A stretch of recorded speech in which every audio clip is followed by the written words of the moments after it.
Hi guys! May bago na namang bubuksan na pasyalan dito sa Baguio at dito nga ito matatagpuan sa may Irisan.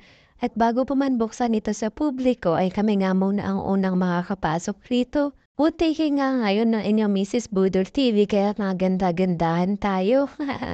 Dito nga sa may isang subdivision dito sa may Irisan, sa may San Carlos Heights, meron ngang itinayong parang Stone Kingdom na parang makikita ninyo sa may longlong naman ng La Trinidad. At taxi na nga din ako papunta gawa nga ng coding ni Ava.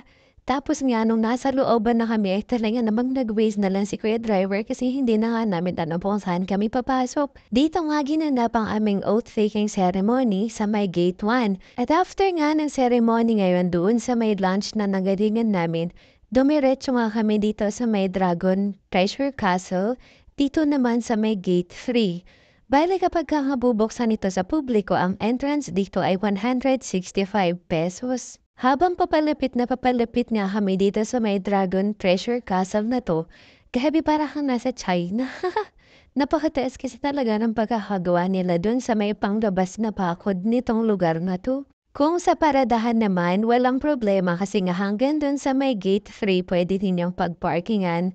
Kasi nga mahaba din naman yung kalsada na yun at maluwag naman din dito sa may bandang harapan, meron din dun sa may bandang gilid. Kung balak nyo nga naman talagang pumunta rito sa grand opening nila sa February 10, Monday, wag na kayong magsuot ng heels.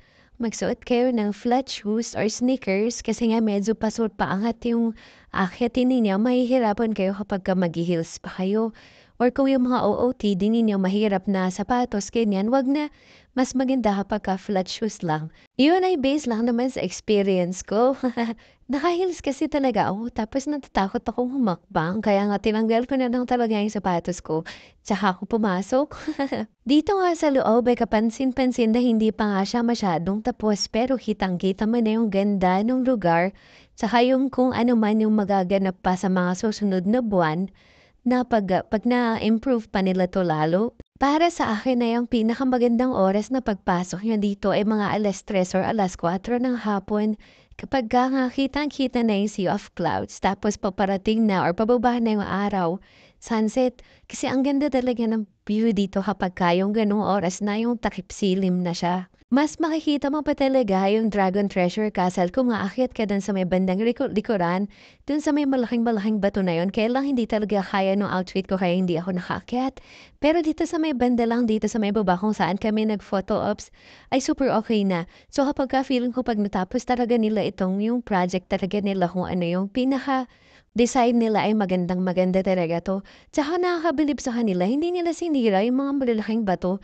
Talagang nandun lang siya, kasali na siya dun sa may layout nila. Napakagaling ng konsepto.